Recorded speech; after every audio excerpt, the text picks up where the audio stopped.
నిర్గమకాండము 26వ అధ్యాయం మనము మొదటి నుంచి ఈరోజు చివరి వరకు ఈ యొక్క వాక్యాన్ని మనం ధ్యానించబోతున్నాం. ఈ యొక్క వాక్యాన్ని చదువుకున్న ముందు ఒక ప్రశ్న. దేవుడు మన మధ్య నివసించడానికి వస్తాను అని చెబితే, ఆయన కోసం స్థలాన్ని సిద్ధపరచమని మనకు చెబితే, మనం ఎలాంటి స్థలాన్ని సిద్ధపరుస్తాం ఆయన కోసం? కొంతమంది బహుశా ఆ అవకాశమే మనలో కొందరికి వస్తే, దేవుడు మన మధ్య నివసించబోతున్నాడా అని వాళ్ళు సంతోషంగా భావించి వాళ్ళు ఏం చేస్తారంటే, వాళ్ళ దగ్గర ఉన్న డబ్బును, వాళ్ళ దగ్గర ఉన్న ధనాన్ని, బంగారాన్ని, నగలు అన్నిటినీ తీసుకొని వచ్చి అమ్మి వేసి ఆ డబ్బులతో ఒక మంచి మందిరాన్ని, ఒక బిల్డింగ్ని కట్టడానికి వాళ్ళు డబ్బులు ఇస్తూ ఉంటారు.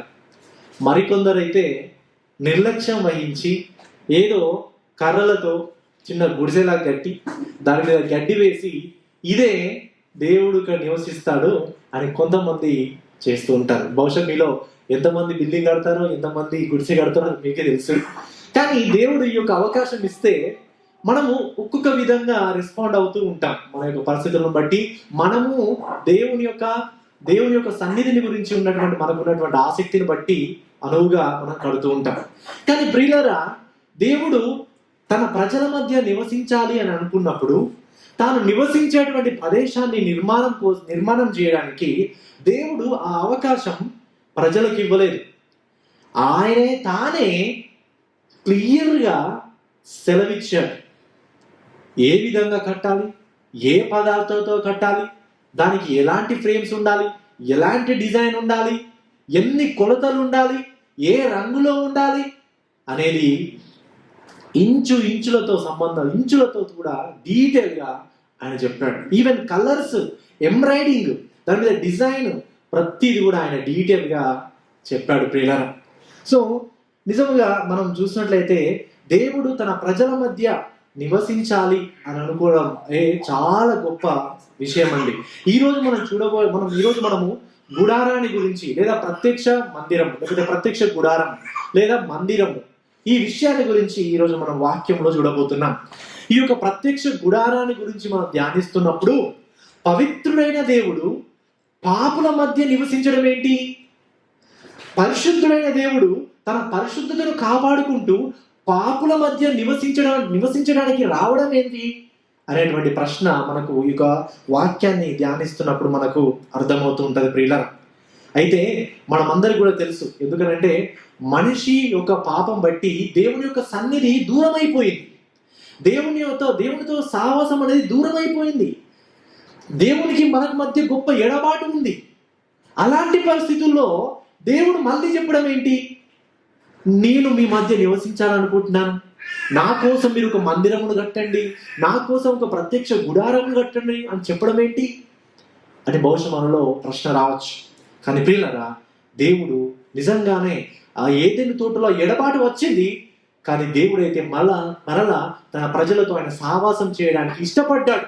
అందుకనే దేవుడు ఈ యొక్క ప్రత్యక్ష గుడారమును నిర్మించమని ఆయన ఆజ్ఞాపించాడు. చూడండి, ఈరోజు మనం యొక్క ప్రత్యక్ష గుడారం లేదా మందిరముల గురించి ఈరోజు మనం వాక్యాన్ని చూడబోతున్నాం. చూడండి, నిర్గమకాండము 26వ అధ్యాయము 1 నుంచి 37 వచనాలు ఈరోజు మనం ధ్యానం చేయబోతున్నాం. అయితే గడిచిన 2 వారాల్లో మనము ఒకసారి మీరు విని ఉంటే, గడిచిన 2 వారాల్లో నిబంధన మందసమును గురించి, కరుణా పీఠముల గురించి, దీపవృక్షమును గురించి, సన్నిధి రొట్టెల బల్ల యొక్క ప్రాముఖ్యత గురించి మనము ధ్యానించాం. నిబంధన మందసం అనేది దేవుని యొక్క సన్నిధిని గురించి తెలియజేస్తుందని, కరుణాపీఠం అనేది దేవుని యొక్క పరిశుద్ధత మరియు ఆయన కరుణను గురించి తెలియజేస్తుందని, దీపవృక్షం అనేది దేవుడు వెలుగై ఉన్నాడు అని తెలియజేస్తుందని, సన్నిధి రొట్టెల వల్ల దేవుడు పోషకుడై ఉన్నాడు అనే సత్యాన్ని తెలియజేస్తుందని మనం గడిచిన కొన్ని వారాల నుంచి ధ్యానిస్తూ ఉన్నాం. ఇవన్నీ కూడా ప్రభు అయిన యేసుక్రీస్తు వారికి ఏ విధంగా సాదృశ్యంగా ఉన్నాయి, ఇవన్నీ కూడా పరలోకానికి ఛాయగా ఉన్నాయి అనే విషయాన్ని కూడా మనము గడిచిన వారంలో చూసాం. అయితే ఈరోజు మనము ప్రత్యక్ష గుడారాన్ని గురించి మనం ఈ వచనాల్లో చూస్తాం. ఈ ప్రత్యక్ష గుడారాన్ని ఇంగ్లీష్లో టర్బనాకిల్ అని కూడా అంటారు. సో ఈ యొక్క ప్రత్యక్ష గుడారం అనేది దేవుడు తన ప్రజలతో నివసిస్తాడు అనే దానికి సాదృశ్యంగా ఉంది. అనే విషయాన్ని మనం చూస్తుంటామండి. ఈ ప్రత్యక్ష గుడారం అనేది మనం చూసినట్లయితే పాత నిబంధనలో మేఘము, దేవుడు అయితే మేఘాన్ని ఏర్పరిచాడు. ఆ మేఘం ఎన్ని రోజులైతే ఉంటుందో అక్కడ ఆ గుడారాన్ని అన్ని రోజులు అక్కడ వేసుకునేవారు. ఆ మేఘం అనేది ఎప్పుడైతే మూవ్ అవుతూ ఉంటుందో, మళ్ళీ ఎక్కడైతే ఆగుతుంటుందో మళ్ళీ అక్కడ ఆ ప్రత్యక్ష గుడారాన్ని వాళ్ళు వేసేవాళ్ళు.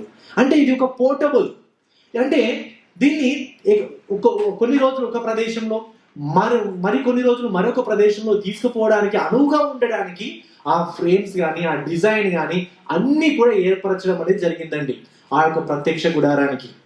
అయితే మనం గమనించినట్లయితే ఈ యొక్క ప్రత్యక్ష గుడారాన్ని గురించి మనము నిర్గమకాండం 40వ అధ్యాయము 36 నుంచి 38 వచనంలో చూస్తాం. ఏంటంటే, మేఘము మందిరము మీద నుండి పైకి వెళ్ళినప్పుడెల్లను ఇశ్రాయేలులు ప్రయాణమైపోయి, అదే వారి ప్రయాణ పద్ధతి. చూడండి, అదే వారి ప్రయాణ పద్ధతి. ఆ యొక్క మందసము అంటే ఆ యొక్క ప్రత్యక్ష గుడారమే వారిని నడిపించేటువంటి ప్రయాణ పద్ధతి అండి.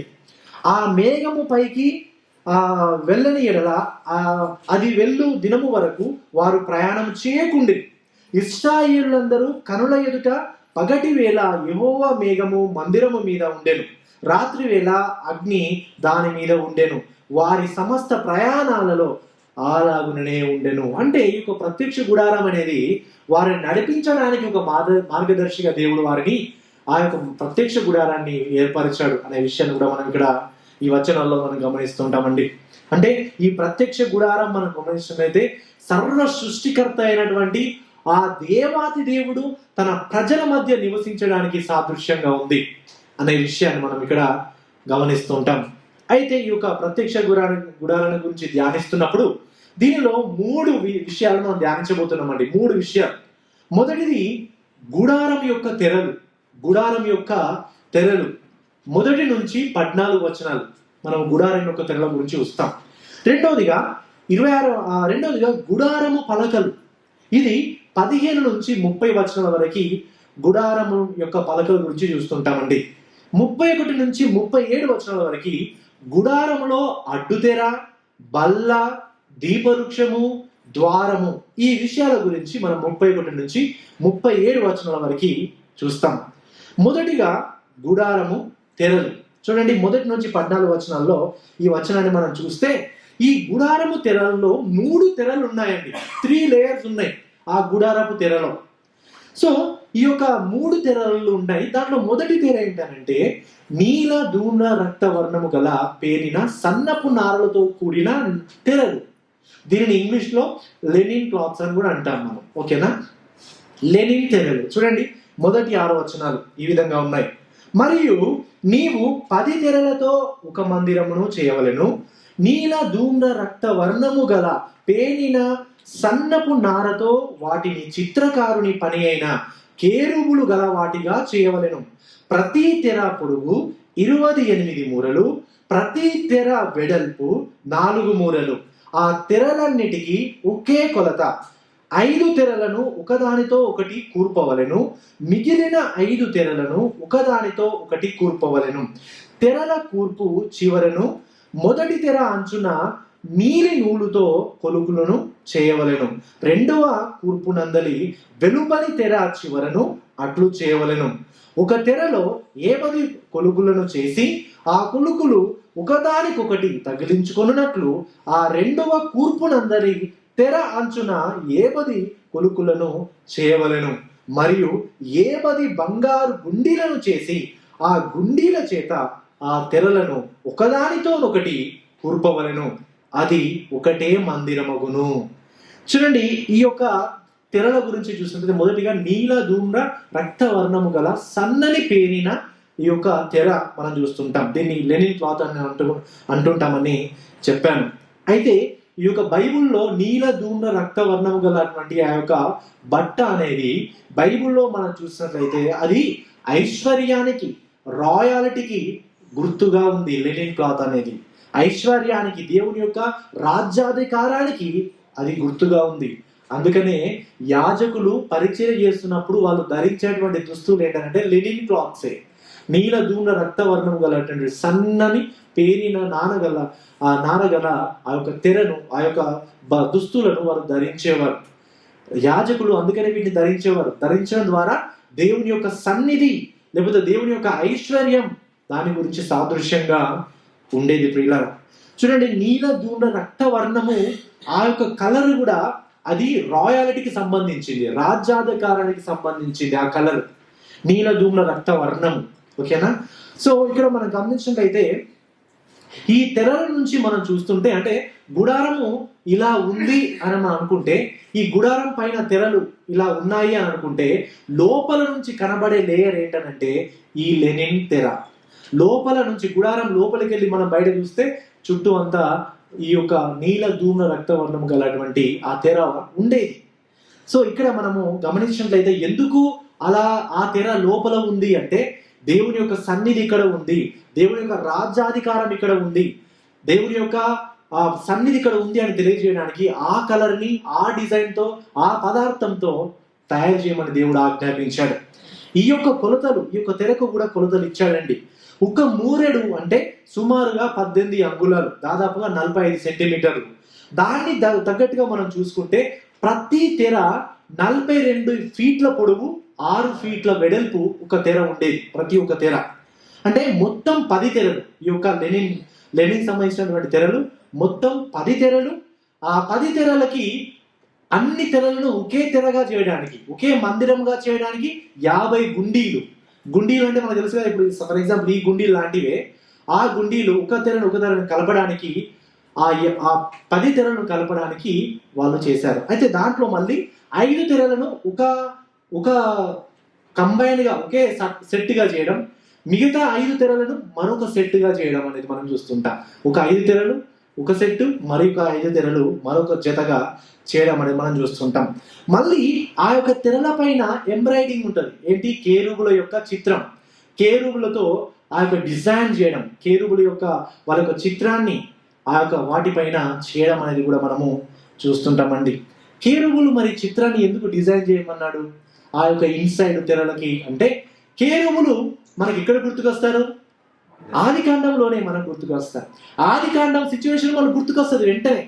ఎందుకు?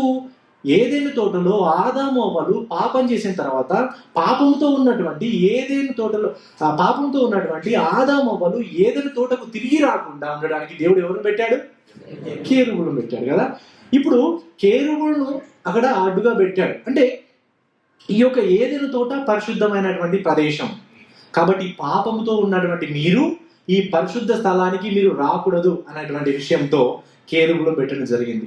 మరి ఇప్పుడు ఆ ఇన్సైడ్ ఉన్నటువంటి తెరలకి కేరుబులను పెట్టడం వెనకాల ఉద్దేశం ఏంటి అంటే, ఇది దేవుని ఉండే పరిశుద్ధ స్థలం, ఇది న్యూ ఈడెన్, ఇది నూతన ఏదేను, ఇది దీంట్లో దేవుని సన్నిధి ఉంది, దేవుడు ఇక్కడ నివసిస్తాడు. కాబట్టి పాపంతో ఉన్నటువంటి వారు ఇక్కడికి రాకూడదు. అందుకనే ఇప్పుడు ఇంతకుముందు మనం చదువుకున్నటువంటి హెబ్రీ రాసిన పత్రికలో ఆ యొక్క సంవత్సరం ఒకసారి ఆ అతి పరిశుద్ధ స్థలమునకు వెళ్ళాలంటే వాళ్ళు ఏం చేసేవాళ్ళు? మొట్టమొదటిగా ఆ యాజకుడు తన కోసం ఆయన బలి అర్పించుకునేవాడు, తర్వాత ప్రజల కోసం కూడా ఆయన బలులు అర్పించేవాడు. అంటే అది పరిశుద్ధమైన స్థలం, దేవుడు నివసించే స్థలం అని తెలియజేయడానికి ఆ యొక్క డిజైన్ కానీ ఆ యొక్క కేరుబుల ఎంబ్రాయిడింగ్ కానీ ఇవ్వడం అనేది మనం ఇక్కడ చూస్తుంటామండి. ఇది మొదటి తెర. మొదటి తెర ఏంటండి? లెనిన్ తెర కదా. రెండవ తెర చూడండి, మేక వెంట్రుకలతో చేసినటువంటి తెర. చూడండి 7 నుంచి 13 వచనాలు. 7 నుంచి 13 వచనాల్లో, మరియు మందిరము పైని గుడారముగా మేక వెంట్రుకలతో తెరలు చేయవలెను, 11 తెరలను చేయవలెను. ప్రతి తెర పొడుగు 30 మూరలు, వెడల్పు 4 మూరలు. 11 తెరల కొలత ఒకటే. 5 తెరలను ఒకటిగాను, 6 తెరలను ఒకటిగాను, ఒకదానికొకటి కూర్పవలెను. 6వ తెరను గుడారపు ఎదుటి భాగమున మడవవలెను. తెరల కూర్పునకు వెలుపలనున్న తెర అంచున 8 కొలుకులను, 2వ కూర్పునందలి తెర అంచున 8 కొలుకులను చేయవలెను. మరియు 8 ఇత్తడి గుండీలను చేసి ఒకటే గుడారమగునట్లు ఆ గుండీలను ఆ కొలుకులకు తగిలించి దాన్ని కూర్పవలెను. ఆ గుడారపు తెరలలో మిగిలి వేలాడు భాగము అనగా మిగిలిన సగము తెర మందిరము వెనక పక్క మీద వేలాడవలెను. మరియు గుడారపు తెరల పొడుగులలో మిగిలినది ఆ పక్కను ఒక మూరయు, ఆ ప్రక్కను ఒక మూరయు మందిరమునకు కప్పుటకు ఈ ప్రక్కను ఆ ప్రక్కను ఈ ప్రక్కను ఆ ప్రక్కను దాని ప్రక్కల మీద వేలాడవలెను. చూడండి, ఇది రెండవ తెర ఏంటండి? మేక వెంట్రుకలతో చేసినటువంటి తెర. సో ఇక్కడ మనం గమనించినట్లయితే ఇవెన్ని తెరలు అన్నారు? ఎన్ని తెరలు చేయమన్నాడు?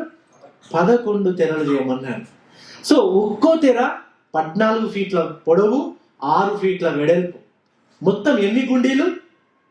50 గుండీలు కదా, 50 గుండీలు. ఇక్కడ అబ్జర్వ్ చేయండి, మొదటి దానికి గుండీలు చేయమన్నాడు. ఆ గుండీలను దేంట్లో చేయమన్నాడు? బంగారంతో చేయమన్నాడు. ఇక్కడ దేంతో చేయమన్నాడు? ఇత్తడితో చేయమన్నాడు. తర్వాత దానికి వద్దాం. అయితే ఇక్కడ మనం గమనించినట్లయితే 5 తెరలు కలిపి ఒకే జతగా చేయమన్నాడు, 5 తెరలని. తర్వాత మిగతా 6 తెరలను కలిపి ఇంకొక జతగా చేయమన్నాడు కదా. సో ఈ తెర అనేది అంటే ఈ తెర, ఈ యొక్క మేక వెంట్రుకలు గల తెర అనేది మధ్యలో ఉండే తెర. అంటే 3 లేయర్స్ ఉంటాయి తెరలు. ఈ తెర అనేది మధ్యలో ఉండేటువంటి తెర, ఇది మిడిల్ లేయర్. ఓకేనా? సో అది మనం అక్కడ చూస్తుంటామండి. ఈ తెరలకు ఇత్తడి గుండెలని చేయమని దేవుడు ఆజ్ఞాపించడం మనం ఇక్కడ చూస్తుంటాం.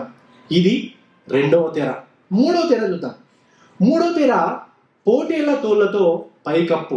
చూడండి 14వ వచనం. మరియు ఎర్ర రంగు వేసిన పొట్టేళ్ల తోళ్లతో పైకప్పును దాని మీదుగా సముద్ర వత్సల తోళ్లతో పైకప్పును చేయవలెను. సో ఇక్కడ రండి, మొదటి తెర ఏం తెర? లెనిన్ తెర. రెండవ తెర మేక వెంట్రుకలతో చేసినటువంటి తెర. మూడవ తెర ఏంటి? పోటేళ్ల తోళ్ళు కదా.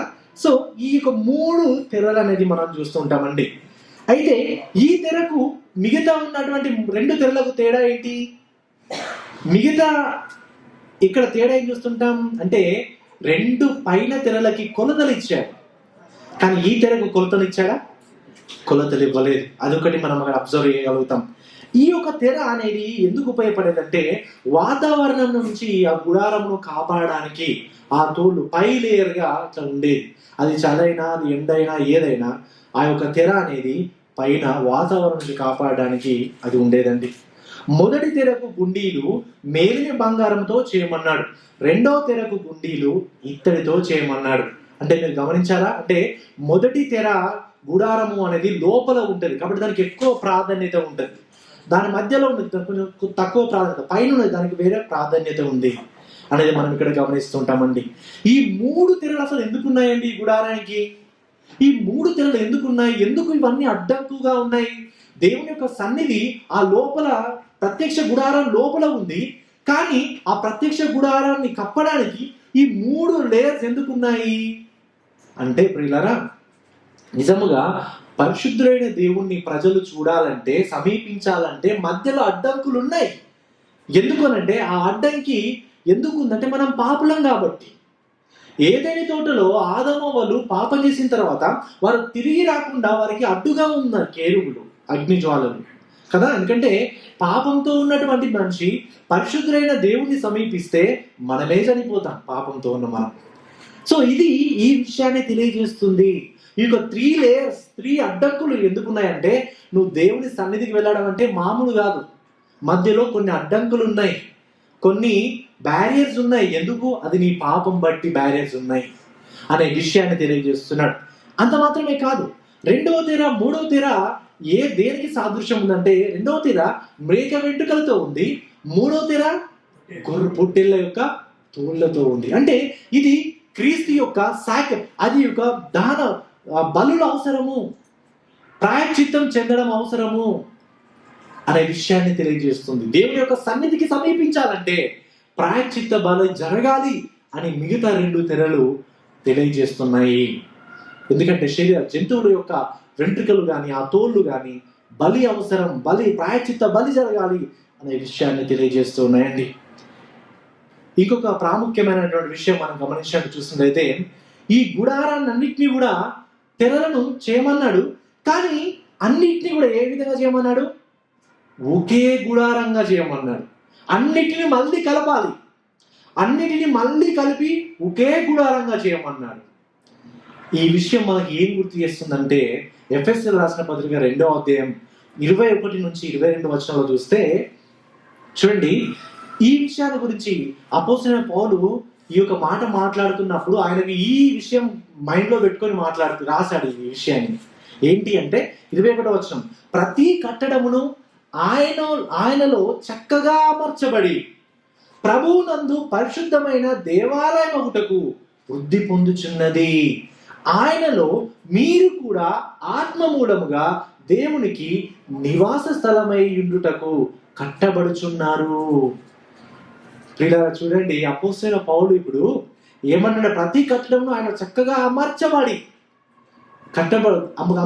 ప్రభువునందు పరిశుద్ధమైన దేవాలయం ఒకటికి వృద్ధి పొందుచున్నారు అని అంటే, నిజముగా పౌలుకి ఈ యొక్క ప్రత్యక్ష గుడారము దేవాలయం గురించి మైండ్ లో ఆయన ఆలోచనలో పెట్టుకొని ఈ విషయాన్ని గురించి రాస్తున్నాడు. ఇప్పుడు ఎవరము దేవుని యొక్క ఆలయం అంటే మనమే దేవుని యొక్క ఆలయం. ఆయన మనలో నివసిస్తున్నాడు. ఆయన మనల్ని కడుతూ ఉన్నాడు. దేవుడికి నివాస స్థలమై ఉండడానికి ఆయన మనల్ని నిర్మిస్తున్నాడు, కడుతున్నాడు అనే విషయాన్ని మనం గమనిస్తాం. అంత మాత్రమే కాదు, 1 కొరింథీ 3వ అధ్యాయం 16వ వచనంలో కూడా పౌలు గారు ఇదే విషయాల గురించి మాట్లాడుతున్నాడు. చూడండి, మీరు దేవుని ఆలయమై ఉన్నారనియు దేవుని ఆత్మ మీలో నివసించుచున్నాడనియు మీరు ఎరగరా అని అంటున్నాడు. చూడండి, ఇప్పుడు దేవుని యొక్క ఆలయం ఎవరంటే విశ్వాసులమైన మనమే దేవుని యొక్క ఆలయం. దేవుడు ఇప్పుడు మనకు, మీరు నా కోసం దేవాలయం కట్టండి, నా కోసం ప్రత్యక్ష గుడారాన్ని కట్టండి, నా కోసం ఇవన్నీ డిజైన్లతో ఒక ఆలయం నిర్మించండి అని దేవుడు అడగడం లేదండి. దేవుడు ఏం చెప్పాడు? ఇప్పుడు మీరే నా ఆలయం, నేను మీలో నివసిస్తున్నాను అని దేవుడు మనకు సెలవిచ్చాడండి. నిజంగా ఇక్కడ మనం గమనించినట్లయితే మీరు దేవుని ఆలయమై ఉన్నారు, దేవుని ఆత్మ మీలో నివసించుచున్నాడని చెప్తున్నాడు. మనమే దేవుని యొక్క ఆలయం, మనమే దేవుని యొక్క నివాసం. ప్రియులారా, ఇది పరిశుద్ధమైనదిగా ఉండాలి, ఇది నిర్దోషమైనదిగా ఉండాలి, ఇది అమూల్యమైనదిగా ఉండాలి. ప్రియులారా, నిజంగా మన యొక్క ఆలయమైనటువంటి మనల్ని మనం పవిత్రంగా మనం కాపాడుకుంటున్నామా? నిజంగా దేవుడు మన హృదయంలో నివసించడానికి మన హృదయాన్ని మనం కడిగేసుకుంటున్నామా, పవిత్రపరుచుకుంటున్నామా? ఒకసారి మనం గమనించాలండి. మన హృదయంలో విడిచిపెట్టని పాపాలు ఏమైనా ఉన్నాయా? క్రీస్తుకు దుఃఖాన్ని కలిగించేటువంటి పాపాలు ఏమైనా ఉన్నాయా? ఒకసారి మనం పరిశీలన చేసుకోవాలి. నీ హృదయంలో క్రీస్తు నివసిస్తున్నాడా? నీ హృదయంలో దేవుడు ఉన్నాడా అని ఒకసారి పరిశీలన చేద్దాం. అంత మాత్రమే కాదండి, మీరు దేవుని ఆలయమై ఉన్నారంటే సంఘమైన మనం దేవుని ఆలయమై ఉన్నాం. మనము దేవుని యొక్క ఆలయమై ఉన్నామండి. కాబట్టి మనము పరిశుద్ధంగా ఉండాలి. సంఘమైన మనందరం పరిశుద్ధంగా ఉండాలండి. పాపాన్ని మనం అందరం కూడా ద్వేషించాలి. పాపాన్ని ఎంటర్టైన్ చేయొద్దు. ఏదైనా పాపం ఉంటే దాన్ని వెంటనే విడిచిపెట్టడానికి మనం ప్రయత్నించాలి. మన తోటి సహోదరుడు ఎవరైనా పాపం చేస్తే ప్రేమపూర్వకంగా ఆయన దగ్గరికి వెళ్ళి, సహోదరుడా నువ్వు ఈ పాపం దీని నుంచి విడిచిపెట్టు, ఎందుకంటే మన సంఘం పరిశుద్ధంగా ఉండాలి.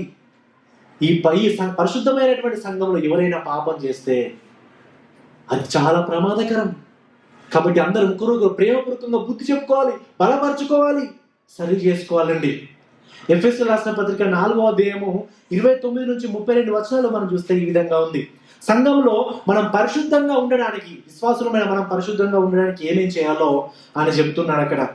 చూడండి, 4వ అధ్యాయం 29 నుంచి 32 వచనాలు. విను వారికి మేలు కలుగునట్లు అవసరమును బట్టి క్షేమాభివృద్ధికరమైనటువంటి అనుకూల వచనమే పలుకుడి గాని దుర్భాష ఏదైనను మీ నోట రానియకుడి. దేవుని పరిశుద్ధాత్మను దుఃఖపరచుకుడి. విమోచన దినము వరకు ఆయన యందు మీరు ముద్రింపబడి ఉన్నారు. సమస్తమైన ద్వేషము, కోపము, క్రోధము, అల్లరి, దూషణ, సకలమైన దుష్టత్వము మీరు విసర్జించుడి. ఒకని ఎడల ఒకడు దయ కలిగి కరుణాహృదయులై క్రీస్తునందు దేవుడు మిమ్మును క్షమించిన ప్రకారము మీరును ఒకరినొకరు క్షమించుడి. పిల్లరా గమనించండి, సంఘంలో మనం అందరం పరిశుద్ధతను కాపాడుకోవాలంటే, దేవుని యొక్క పవిత్రమైన ఈ సంఘాన్ని మనం కాపాడాలంటే మనం ఏం చేయాలంటే, మొదటిగా మన మాటలలో వినువారికి మేలుకరమైనటువంటి విషయాలను మాత్రమే మాట్లాడాలండి. క్షేమాభివృద్ధికరమైనటువంటి మాటలే మాట్లాడ తప్ప, అనుకూల వచనమే పలుకుడు కాదు తప్ప దుర్భాష ఏదైనాను అంటున్నాడు. దుర్భాష ఇతరులను కించపరిచే మాట కానీ, ఒకరినొకరు ఈయన అలా ఈయన ఇలా అని అలా అని సాకులు చెప్పుకోవడం కానీ తప్పులు చెప్పుకోవడం కానీ అదేది కూడా ఉండద్దండి.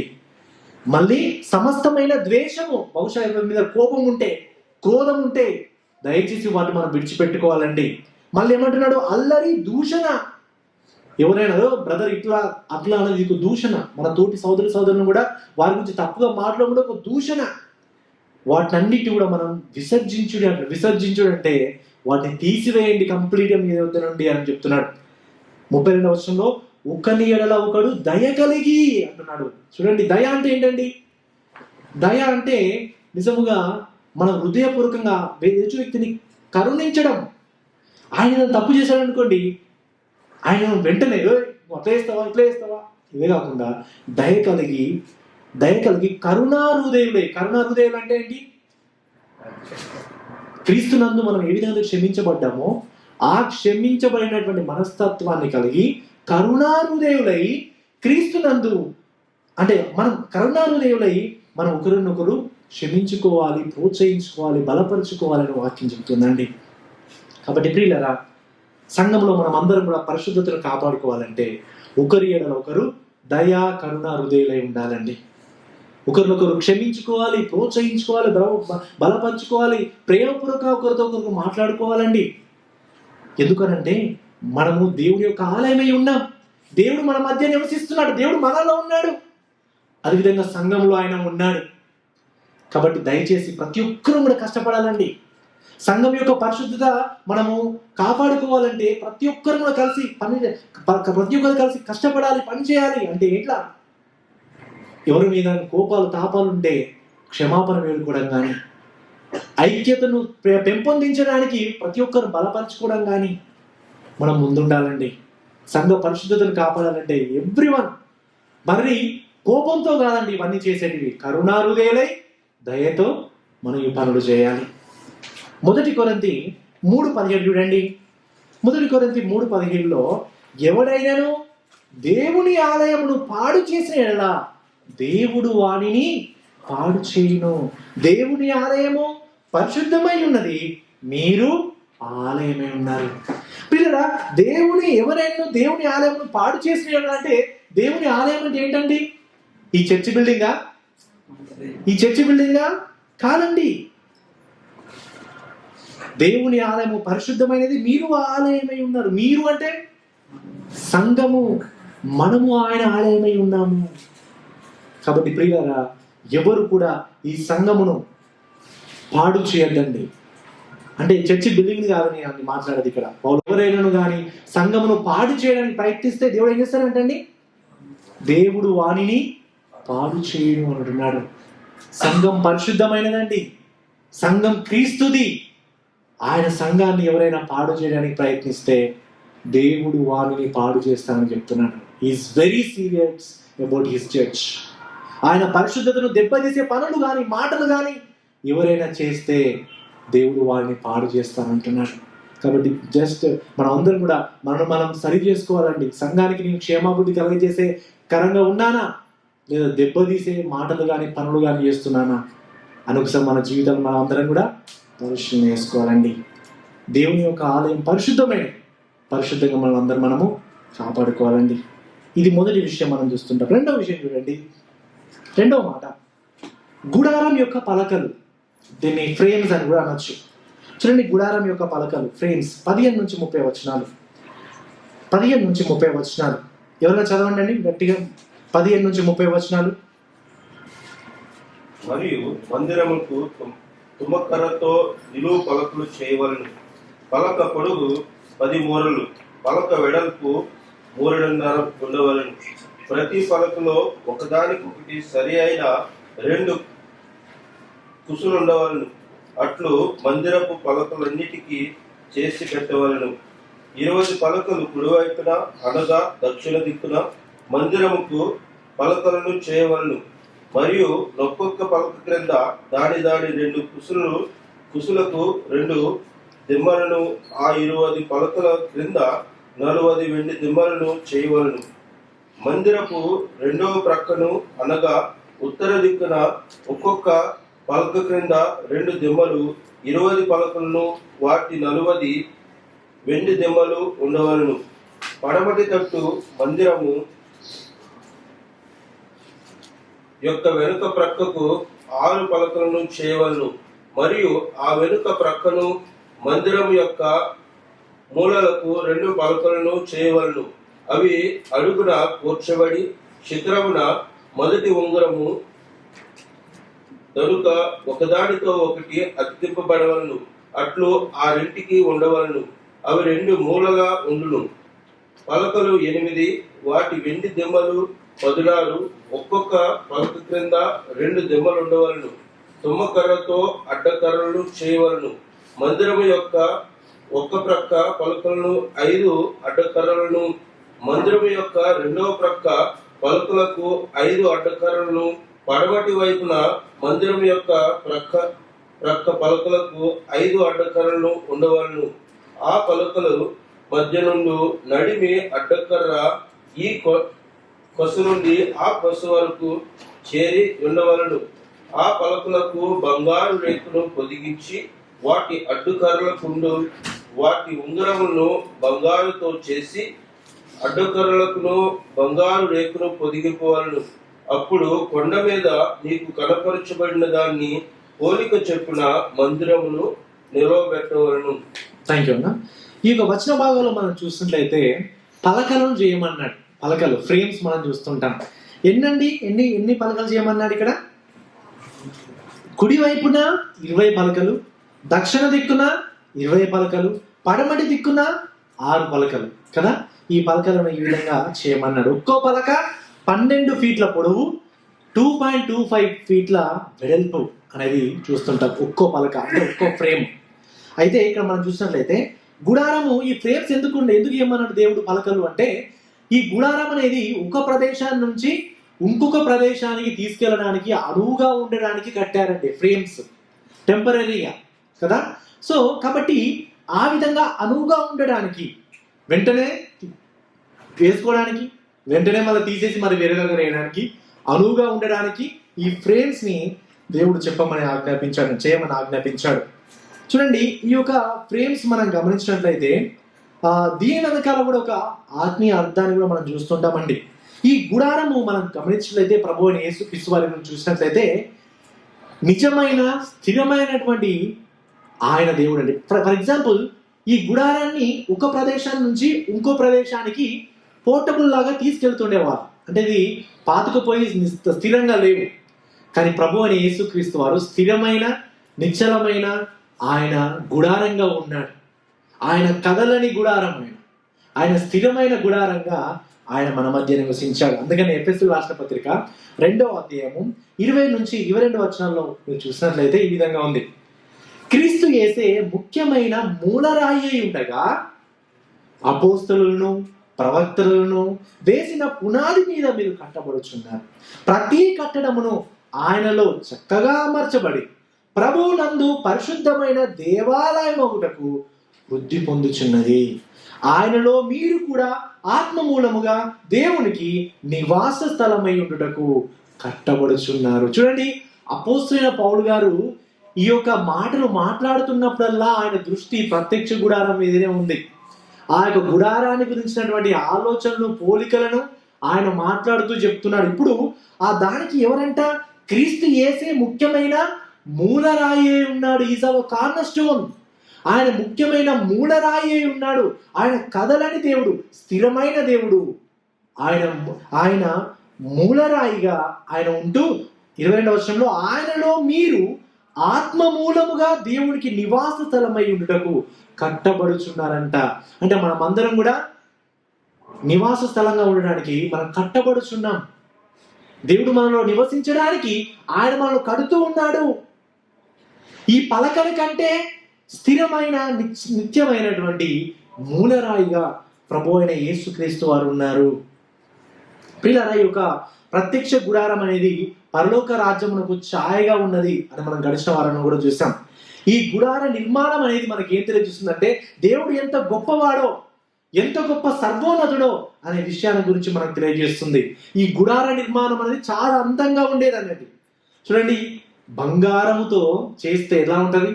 బంగారం డిజైన్, ఆ యొక్క మంచి మంచి ఎంబ్రాయిడింగ్ డిజైన్స్ ఇన్సైడ్ చాలా చూడడానికి చాలా అందంగా సౌందర్యంగా అసలు చూడడానికి వా అనేలా ఉంది ఆ యొక్క గుడారం అనేది. ఏదో మామూలుగా మనం ఇంటి దగ్గర చూసేటువంటి గుడిసెలు కాదండి ఈ గుడారం అంటే, ఓకేనా? చాలా బంగారంతో చేసినటువంటి చాలా ప్రాముఖ్యమైనటువంటి చూడగానే వా అనిపించేటువంటి నిర్మాణం అది. పిల్లరా, అలాంటి నిర్మాణాన్ని చూసినప్పుడు మనకి ఏమనిపిస్తుంది?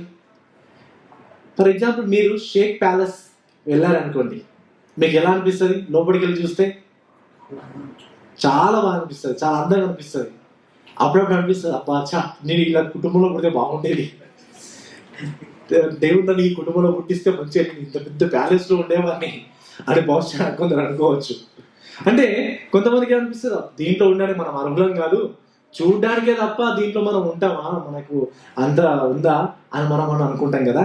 సో అంటే ఇలాంటి అద్భుతమైన డిజైన్ చూసినప్పుడు మనకి ఏమనిపించాలంటే నేను అర్హుని కాదు అక్కడ ఉండడానికి, దానిలో నివసించడానికి అర్హుని కాదు అనేటువంటి ఆలోచన రావాలి. ఈ యొక్క ప్రత్యక్ష గుడారాన్ని గురించి కూడా మనం చూసినప్పుడు అమ్మో నేను దాంట్లో ఉండడానికి అర్హుని కాదు, చాలా అందమైనది, చాలా గొప్పది, నేను దాంట్లో ఉండడానికి అర్హుని కాదు అనేటువంటి ఫీలింగ్ కూడా మనకు ఇక్కడ రావాలండి. ఎందుకంటే ఆ సర్వోన్నతుడు, ఆ పరిశుద్ధుడు నివసించే స్థలం అది. పాపులమైన మనం అక్కడికి వెళ్ళలేం, అక్కడ మనం నివసించలేం అనేటువంటి భయం అనేది మనలో ఉండాలి. అందుకని అది మనం ఇక్కడ చూస్తుంటాం. అందుకనే పేతురు ఏమన్నాడంటే లూకా సువార్త 5:8 మనం చూసినట్లయితే, సీమోను పేతురు అది చూచి యేసు మోకాళ్ళ ఎదుట సాగిలపడి ప్రభువా నన్ను విడిచిపొమ్ము నేను పాపాత్ముడిని అని చెప్పాడండి. సో దేవుని ప్రభు యేసుక్రీస్తు యొక్క మహిమను చూసిన తర్వాత పేతురు గారు ఏమన్నారంటే, దేవా నన్ను విడిచిపెట్టి వెళ్ళుము నేను పాపాత్ముని అని అన్నాడు. పిల్లల, దేవుని యొక్క పరిశుద్ధతను చూస్తే మనం కూడా అలా అనాల్సిందే, దేవా నేను పాపిని నన్ను విడిచిపెట్టి వెళ్ళుము, నాకు దూరంగా వెళ్ళుము అని మనం అనాల్సిందే. ఎందుకంటే దేవుని యొక్క పరిశుద్ధత ముందు మనం నిలబడలేం అనే విషయాన్ని మనం చూస్తుంటామండి. నిజంగా మనలో ఎవరికి కూడా దేవుని ముందు నిలిచేటువంటి యోగ్యత ఎవరికి కూడా లేదండి. దేవుని ముందు, దేవుడు ఉండే ప్రదేశంలో ఉండడానికి ఎవరికి కూడా మనకు అర్హత లేదు. ఎందుకంటే మనమందరం కూడా పాపానికి బానిసలై మనము పరిశుద్ధులైన దేవుని చూడలేని పరిస్థితిలో ఉన్నాం. పిల్లరా, దీన దరిద్రులుగా దేవునికి దూరంగా ఉన్నామండి, దేవునికి శత్రువులుగా విరోధులుగా మనం అందరం ఉన్నామండి. కానీ అలాంటి పరిస్థితుల్లో ఉన్న మనందరినీ కూడా దేవునికి సమీపస్తులుగా చేయడానికి, దేవునికి పిల్లలుగా చేయడానికి, పరిశుద్ధులుగా చేయడానికి ఆయన ఏం చేశాడు అంటే యెషయా గ్రంథము 53 2-3 మనం చూస్తుంటామండి. లేత మొక్కవలెను, ఎండిన భూమిలో మొలిచిన మొక్కవలెను అతడు ఆయన ఎదుట పెరిగెను, అతనికి స్వరూపమైనను సొగసైనను లేదు, మనం అతన్ని చూచి ఆపేక్షించినట్లుగా అతని యందు స్వరూపము లేదు, అతడు తృణీకరింపబడిన వాడాయను, మనుషుల వలన విసర్జింపబడిన వాడును, వ్యసనక్రాంతునిగాను వ్యాధిని అనుభవించిన వాడుగాను మనుషులు చూడనులని వాడుగాను ఉండెను, అతడు తృణీకరింపబడిన వాడు గనుక మనము అతనిని ఎన్నిక చేయకపోతేమే. చూడండి, మనము దేవుని చూడాలని ప్రభు అయిన యేసుక్రీస్తు వారు స్వరూపమైనను సొగసైనను లేకుండా ఆయన అయ్యాడండి. మనము దేవుని ద్వారా అంగీకరించబడాలని ప్రభు అయిన యేసుక్రీస్తు వారు మనుషుల చేత తృణీకరింపబడిన వాడుగా అయ్యాడండి. దేవుడు మనల్ని చేర్చుకోవడానికి ప్రభు అయిన యేసుక్రీస్తు వారు ఆయన మనుషుల వలన విసర్జింపబడిన వాడుగా అయ్యాడండి. మనము ఆనందంగా ఉండడానికి ప్రభు అయిన యేసుక్రీస్తు వారు ఆయన వ్యసనక్రాంతుగాను వ్యాధిని అనుభవించిన వాడుగాను మనుషులు చూడనల్లని వాడుగాను ఆయన అయ్యాడండి. నిజంగా మనలో సమీపస్తులుగా దేవునికి దగ్గరగా చేయడానికి ప్రభు అయిన యేసుక్రీస్తు వారు ఇవన్నీ కూడా మన కోసం భరించారు. అంత మాత్రమే కాదు, తన సంఘమైన మనలందరినీ కూడా పరిశుద్ధంగా ఆయన కడుతూ ఉన్నాడు. ఎఫెసీ 5:26-27 చదవండి. ఎఫెసీ 5:26-27 చూస్తే ఈ విధంగా ఉంది, అది కలంకమైనను అంటే సంఘము అది కలంకమైనను ముడత అయినను అట్టిది మరి ఏదైనా లేక పరిశుద్ధమైనది గాను నిర్దోషమైనది గాను మహిమ గల సంఘము గాను ఆయన తన ఎదుట దాన్ని నిలవబెట్టుకొనవలెనని వాక్యముతో ఉదక స్థానము చేత దాన్ని పవిత్రపరిచి పరిశుద్ధపరచుటకై దాని కొరకు తనను తాను అప్పగించుకొనెను. అంటే సంఘాన్ని పరిశుద్ధంగా ఆయన మార్చడానికి ఏ కలంకమైనను ఏ ముడత అయినను లేకుండా నిర్దోషమైనదిగా మహిమగల సంఘంగా ఆయన చేయడానికి నిజంగా ఆయన మనల్ని వాక్యం చేత ఉదక స్నానం చేసి ఆయన మనం పవిత్రపరుస్తున్నాడు అనే విషయాన్ని మనం ఇక్కడ గమనిస్తుంటామండి. ఇది రెండవ విషయం అండి. ఇది గుడారం యొక్క పలకలు. చివరిగా మూడోది చూసి మనం ముగించుకుందాం. మూడోదిగా గుడారంలో అడ్డుతెర, బల్ల, దీపవృక్షము, ద్వారము. ఇది 31 నుంచి 37 వచనం వరకు మనం చూస్తుంటామండి. మొదటిగా 31 నుంచి 34 వచనాల్లో అడ్డుతెర గురించి చూస్తుంటాం. అడ్డుతెర చూడండి, 31 వచనం. మరియు నీవు నీలధూమ్ర రక్తవర్ణము గల ఒక అడ్డుతెరను పేరిన సన్న నారతో చేయవలెను. అది చిత్రకారుని పని అయిన కేరువులు గలదిగా చేయవలెను. తుమ్మకర్రతో చేయబడి బంగారు రేకు పొదిగిన 4 స్తంభముల మీద దాన్ని వేయవలెను. దాని వంకులు బంగారివి, దాని దిమ్మెలు వెండివి. ఆ అడ్డుతెరను ఆ కొలుగుల క్రింద తగిలించి సాక్ష్యపు మందసము అడ్డతెర లోపలికి తేవలెను. ఆ అడ్డుతెర పరిశుద్ధ స్థలమును అతి పరిశుద్ధ స్థలమును వేరు చేయను. అతి పరిశుద్ధ స్థలములో సాక్ష్యపు మందసము మీద కరుణాపీఠమును ఉంచవలెను. చూడండి, ఈ యొక్క వచన భాగం చూస్తే అడ్డుతెర గురించి చూస్తుంటామండి. ఈ అడ్డుతెర అనేది 4 స్తంభముల మీద వేలాడబడి ఉంటుంది. 4 స్తంభం మీద వేలాడబడి ఉంటుంది. దానికి అంటించడానికి బంగారు వంకులు ఉన్నాయి. బంగారు కుండీలు మనం అంటాం క్లిప్స్, ఆ బంగారు వంకులు ఉన్నాయి. వెండి దిమ్మెలు ఉన్నాయి. వెండి దిమ్మలు కూడా వాటికి కింద స్టాండర్డ్ గా వెండి దిమ్మలు కూడా చేయమన్నాడు. ఈ యొక్క తెర అనేది పరిశుద్ధ స్థలము అతి పరిశుద్ధ స్థలమును వేరు చేయడానికి మధ్యలో ఒక తెర అనేది దేవుడు ఏర్పరచమని మనం ఇక్కడ చూస్తుంటామండి. సో ఇక్కడ మనం గమనించినట్లయితే ఆ తెరను ఏర్పరిచింది కూడా దేవుడే, ఆ తెరను చించింది కూడా దేవుడే అనేది మనం చూస్తుంటామండి. అది ఎక్కడ చూస్తామండి? మత్తయి సువార్త 27వ అధ్యాయము 50 నుంచి 51 వచనంలో ఏం చూస్తుంటాం? యేసు మరలా బిగ్గరగా కేక వేసి ప్రాణము విడిచెను. అప్పుడు దేవాలయపు తెర పై నుండి కింది వరకు 2గా చినిగెను, భూమి వణికెను, బండలు బద్దలాయను. చూడండి, ఈ యొక్క తెర అనేది మనం గమనించినట్లయితే ఒక గొప్ప అద్భుతమైనటువంటి ఆశ్చర్యకరమైనటువంటి విషయం జరిగిందండి. ఆ పరిశుద్ధ స్థలాన్ని అతి పరిశుద్ధ స్థలాన్ని వేరు చేయడానికి మధ్యలో ఉన్నటువంటి తెర అనేది చిరిగిపోయింది. ఆ దాన్ని ఎవరు చించారు? దేవుడే చించాడు. దాన్ని తెలుసుకోవడానికి ఏంటి తెలుసా? ఆ తెర కింది నుంచి పైకి జరిగిందా, పై నుంచి కిందికి జరిగిందా? పై నుంచి కిందికి జరిగింది. చాలా ఎత్తున ఉన్నటువంటి ఆ తెర అప్పటి నుంచి పై నుంచి కిందికి జరిగిందంటే ఏ మనుష్య మాత్రుడు కూడా దాన్ని చింపలేదండి. దేవుడే సాక్షాత్తు ఆ తెరను 2గా చించాడు. పై నుంచి కిందికి అది చినగడం అనేది మనం ఇక్కడ చూస్తుంటామండి.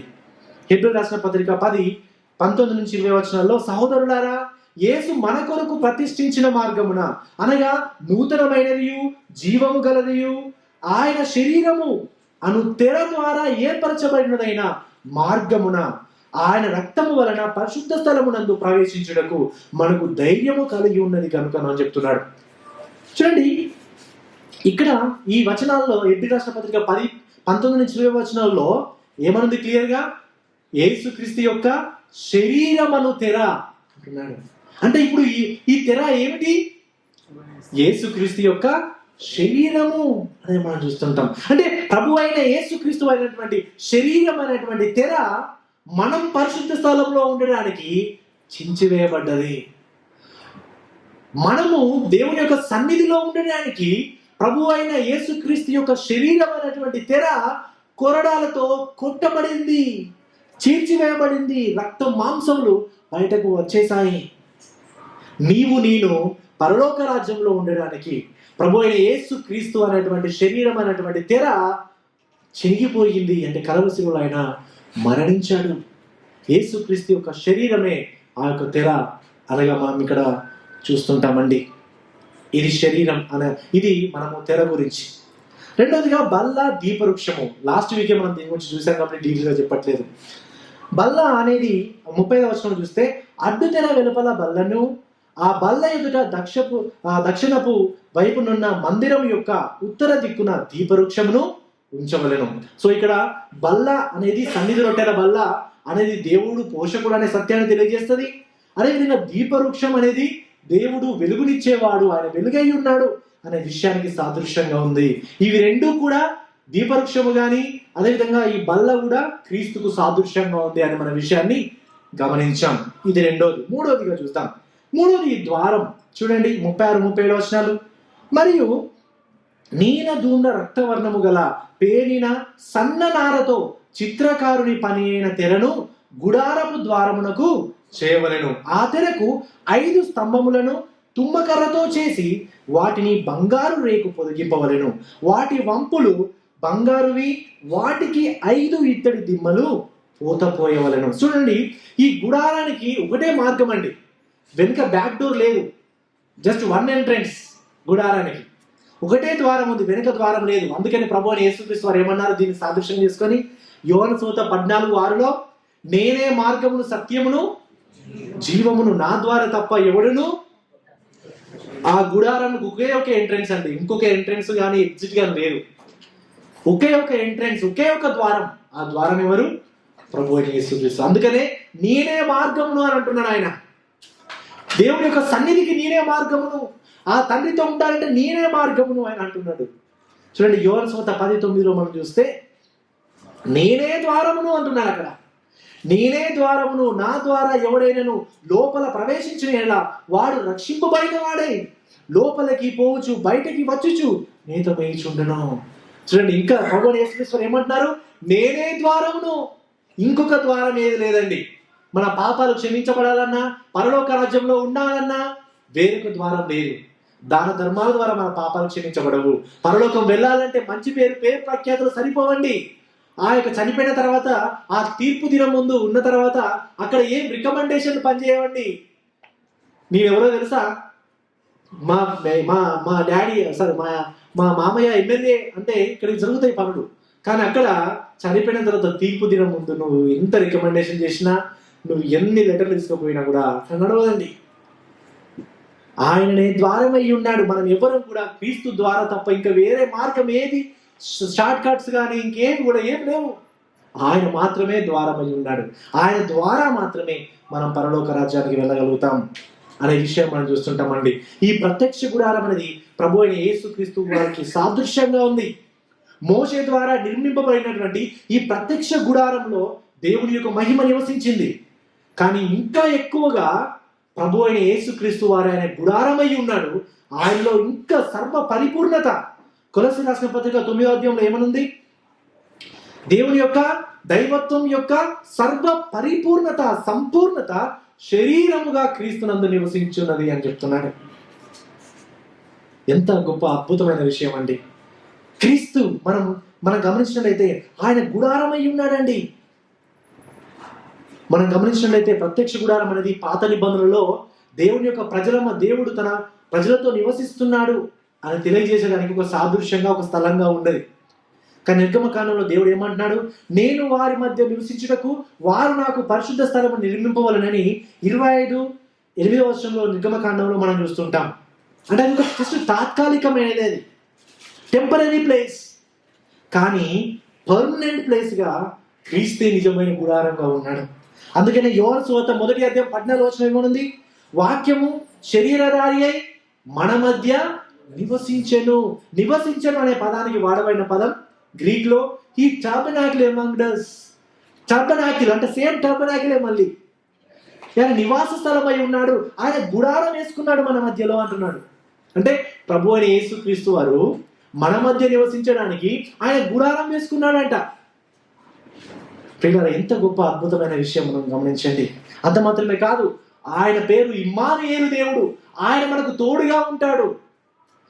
ఆయన తోడుగా ఉండడానికి ఆయన మనతో ఆయన గుడారాన్ని వేసుకున్నాడు. మనలో ఆయన గుడారాన్ని వేసుకున్నాడు అండి. మనలో ఆయన గుడారాన్ని వేసుకున్నాడు, మనలో ఆయన నివసిస్తున్నాడు క్రీస్తు కదా. ఎంత గొప్ప అద్భుత విషయాన్ని మనం చూస్తుంటాం. కొలస్సీ 2:9లో చూస్తే దేవత్వం యొక్క సర్వ పరిపూర్ణత శరీరముగా క్రీస్తునందు నివసించుచున్నది అనే విషయాన్ని మనం చూస్తుంటామండి. నిజంగా ప్రత్యక్ష గుడారంలో దేవుని యొక్క మహిమ కొంతవరకే కనబడ్డది. కానీ క్రీస్తులో మాత్రం సర్వ సంపూర్ణత, పరిపూర్ణత, దేవుని యొక్క మహిమ పరిపూర్ణంగా మనం అక్కడ గమనిస్తుంటాం. పాత నిబంధనలో అది ఒక భౌతిక గుడారం, అది మనుషుల చేత నిర్మింపబడింది. యాజకులు ప్రాయశ్చిత్త బలులు అర్పించేవాళ్ళు. కానీ అయినా కూడా పాపాలు క్షమించబడలేదండి. ఆ యొక్క గొర్రె మేకల యొక్క రక్తాన్ని బట్టి అవి కేవలం సాదృశ్యంగా మాత్రమే ఉన్నాయి. కానీ క్రీస్తే ఆయన మన ప్రధాన యాజకుడు. ఆయన హస్తకృతము కాని గుడారంలో ఆయన నివసించాడు, ఆయన ప్రవేశించాడు. అంటే మానవ చేతులతో చేయని గుడారంలో ఆయన నివసించాడు. హెబ్రీ 9:11 మనం గమనిస్తాం. ఆయన తానే నిర్దోషమైన గొర్రె పిల్లగా వచ్చి, ఆయనే ప్రధాన యాజకుడిగా వచ్చి మనందరి కోసం ఒకేసారి ఆయన బలిని చేశాడు. ఆయనే మరణించాడు బలిగా. తద్వారా మనకు పరలోకం అనేది, ప్రాయశ్చిత్తం అనేది, క్షమాపణ అనేది మనకు దొరికిందండి. ఈ గుడారం జస్ట్ కేవలం ఒక నీడ, ఒక షాడో మాత్రమే. కానీ నిజమైన సత్యం అనేది, రియాలిటీ అనేది ప్రభు అయిన యేసుక్రీస్తు వారిలో మనకు పరిపూర్ణంగా మనం చూడగలుగుతామండి. పిల్లరా, నిజంగా ఈ యొక్క సమయం మందు నిజంగా మనం క్రీస్తులో ఉంటేనే మనము పరలోక రాజ్యంలో ఉండగలుగుతాం. ఆయన మాత్రమే ద్వారం, ఇంకొక ద్వారం ఏది కూడా లేదు. బహుశా మనలో ఇంకెవరైనా క్రీస్తు యందు విశ్వాసం ఉంచలేదు కావచ్చు. బహుశా ఎవరైనా క్రీస్తు మీలో నివసించట్లేదు కావచ్చు. దయచేసి గమనించండి ప్రియులారా, క్రీస్తు నివసించకపోవడానికి కారణం ఏంటంటే నీలో ఇంకా పాపం ఉంది. కాబట్టి ఈ రోజే మన పాపలను గ్రహించి పశ్చాత్తాపడదాం. దేవా, నీవు నాలో నివసించు, నాలో టెంట్ అయ్యి దేవా, నీ టెంట్ తీసుకొచ్చి నా హృదయంలో అయ్యి, ఆ గుడారాన్ని తీసుకొచ్చి నా హృదయంలో అయ్యి నాలో నివసించు దేవా అని ప్రార్థన చేద్దాం. దేవా, ఆ యొక్క దేవుని యొక్క ఆ ప్రభువైన యేసుక్రీస్తు వారి యొక్క గుడారము పరిశుద్ధమైనది, నిర్దోషమైనది. ఆయన నీలో నివసించడానికి ఇష్టపడుతున్నాడు. మరి ఎంతమంది మీ యొక్క పాపాలను ఒప్పుకొని క్రీస్తు యొక్క గుడారం మీలో ఉండడానికి ఇష్టపడుతున్నారు? ఇష్టపడిన వాళ్ళు మీ పాపాలను ఒప్పుకోండి. ఈరోజు పశ్చాత్తాపండి. దేవా, నీవు నాలో నివసించు అని ప్రార్థన చేయండి ప్రియులారా. ఈ విషయాలు చూస్తున్నప్పుడు, ధ్యానిస్తున్నప్పుడు బహుశా అనుకోవచ్చు, అబ్బా ఏంటి ఇవన్నీ, డీటెయిల్స్ ఏంటి, గుడారం ఏంటి, గోడలు ఏంటి, పలకలు ఏంటి, ఇవన్నీ ఏంటి అని బహుశా మీలో అనిపించవచ్చు. కానీ ప్రియులారా, ఇవన్నిటి వెనకాల ఆత్మీయ సత్యాలు దేవుడు రాయించాడు. వీటిని మనం చదువుతున్నప్పుడు స్కిప్ చేయడం కాదు, వీటి వెనకాల గొప్ప అమూల్యమైన సత్యాలు అనేవి ఉన్నాయండి. చూడండి, కేవలం భౌతికమైనటువంటి ఈ ప్రత్యక్ష గుడారాన్ని కట్టడానికే దేవుడు సెంటీమీటర్లతో, మిల్లీమీటర్లతో కొలతలిస్తే, ఇంకా ఆత్మీయమైన ఆలయమైన మనల్ని కట్టడానికి దేవుడు ఇంకెంత శ్రద్ధ కలిగి ఉంటాడు. పిల్లల భౌతికపరమైనటువంటి ఆ టెంపుల్ని కానీ, ఆ గుడారం కానీ కట్టడానికే దేవుడు అంత సీరియస్గా, అంత పవిత్రతతో వాళ్ళు ఉండాలని ఆజ్ఞాపిస్తే, ఇంకా ఆత్మీయమైన సంఘంగా, ఆయన ఆలయంగా ఉన్న మనల్ని కట్టడానికి దేవుడు ఇంకెంత శ్రద్ధ కలిగి ఉంటాడు. ఇంకా మన సంఘం ఇంకా ఎంత పవిత్రంగా, పరిశుద్ధంగా ఉండాలని ఆశిస్తాడు. ఇంకా గ్రేటర్ వే కదా, ఇంకా చాలా ఎక్కువగా ఆయన మన నుంచి ఆశిస్తున్నాడు. ఆ పరిశుద్ధంగా, మనం అందరం పరిశుద్ధంగా ఉండాలని, మనం ఆయనలో నివసించాలని ఆయన ఆశిస్తున్నాడు. ప్రియులారా, మరి ఈ సమయం ముందు ఆయన ఏమంటాడంటే, మత్తయి సువార్త 16:18 చూస్తే 16:18 మరియు నీవు పేతురువు, ఈ బండ మీద నా సంఘమును కట్టుదును, పరలోక ద్వారములు దాని ఎదుట నిలువనేరవని నేను మీతో చెప్పుచున్నాను అంటున్నాడు. ఇంగ్లీష్లో I will build my church అని అంటున్నాడు. నేను నా సంఘాన్ని కడతాను అంటున్నాడు. పిల్లరా, ఈ సంఘాన్ని కట్టేది క్రీస్తు. పిల్లరా, మన సంఘాన్ని కట్టేది క్రీస్తు.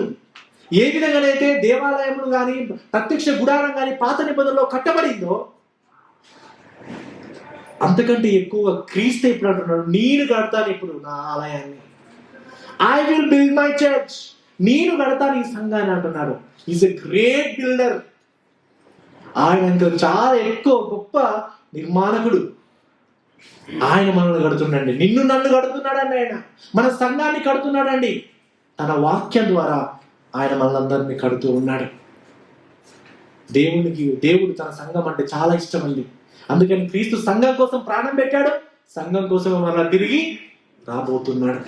కాబట్టి తాను ప్రాణంగా ప్రేమించినటువంటి సంఘాన్ని మనం కూడా ప్రాణంగా ప్రేమించడానికి దేవుడు మనందరికీ కృపను అనుగ్రహించును గాక. ఆమేన్.